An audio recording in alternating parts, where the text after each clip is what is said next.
Hello everyone, my name is Jojo. Welcome to my channel Joyroute-jojo. In my previous video, I have explained what are compliance policies and how it works. If you have not watched the video yet, please watch that first and understand the theoretical area. This is hands-on video. We create the compliance policy and test it with the client machines. If you like the video, please subscribe and like it. If any suggestions or questions, please mark it in the comment section. All right, let's create the compliance policy. This is the client machine that is already joined.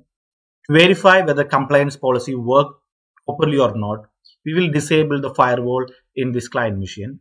And in the compliance policy, we will enforce firewall should be turned on to mark the device as compliant. If not, non-compliant. We will disable the firewall in this client machine. For that, go to the run and type firewall.ctl. See, it's already turned off. By default, it will be turned on. Now I have turned it off. You can go here and turn off it from your side. All right, let's create the compliance policy now. For that, let me minimize it. To create the compliance policy, the devices, okay, select Windows, compliance policies. Here you can see I have already created one compliance policy. What I do, I will remove that first. I'm deleting this. Now we will create a fresh compliance policy. Do that, click on create policy, select the platform. Platform is Windows 10 and later. Profile type Windows 10 or 11 compliance policy. Create it. Name, give a name to the compliance policy. I'm naming it as Windows compliance. Windows compliance. Give a description to that. Platform is Windows 10 and later. This is taken automatically and click on next. So here we have the different options of compliance policy. The first one, custom compliance. When we enable compliance policy, device must be compliant according to the custom rule defined in a JSON file based on custom data returned from the discovery PowerShell script.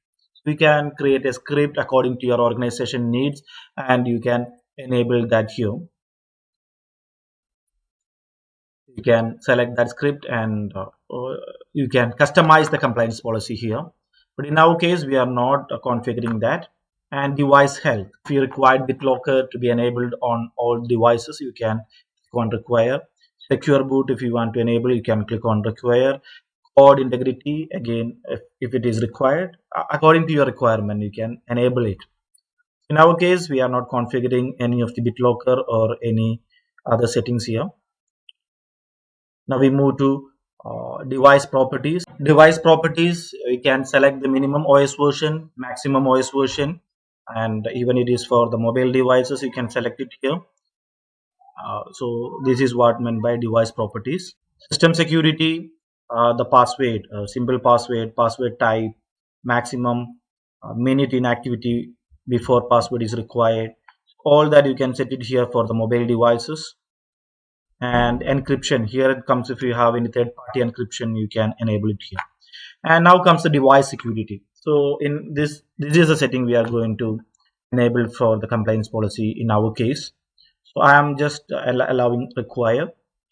Trusted platform module TPM, I'm not configured. Antivirus, if it required, you can mention it as require. And as it is a lab environment, I am not providing any of this. To show you how the compliance policy works, we will only use this firewall configuration. So we have mentioned it required, firewall is required for the compliance to mark the device as compliant. In our case, we mention only two things. One, the minimum OS, we keep it as 10, and the maximum Windows OS, we keep it as 11, and we say firewall should be turned on. Let's click on next. What action to be taken for the non-compliance? What action is something like we have mark the device as non-compliant immediately. If you mention 0, it is immediately, and send a mail to the end user that you can, that also you can keep it as 0. And message template, we have to go here and select the template. By default, there will not be any template here. You will have to create the template in the notification, and only then you will be able to select the templates from here. So I have selected the templates. System detect it as non-compliant, mark device as non-compliant, then a mail will be sent to the end user saying that your device is non-compliant. Next, assignment in our case, I am mentioning for all users and all devices. As it's a test environment, it's okay to keep all users and all devices. In a production environment, assign to a particular group and test it first, then you allocate to the other users. If you have to exclude any group, you can add it here. In our case, there is no exclusion. Click on next, review, and create it. So the policy has been created now. It will take some time to get synced to the client machine. If you go to the devices, Windows, this is the machine Azure AD join. It shows us non-compliant. It's not taken from the present compliance policy. This is marked as non-compliant by my previous policy. So what you have to do, you have to go to Azure AD join and click on sync, and even you can come to the client machine. I'm going to sync it from the client side too. For that, go to settings, click on accounts, click on access worker school, click on info, click on sync. So this is synced right now, just now. So let's check in the device when it is last synced. It is still shows as 635, which means it is not synced yet. I will just refresh again. It's not yet synced yet. Now it got synced and it is marked as non-compliant. You could see the time here, it is 7:02, and here you can see it is 19, means 7 o'clock. So at 7 o'clock it got synced and it is marked as non-compliant. This is the way how to create the compliance policy and apply to the client machines. And in the coming video, we will learn how to work compliance policy along with conditional access and block the devices. So that's it. We'll meet in another video. Goodbye.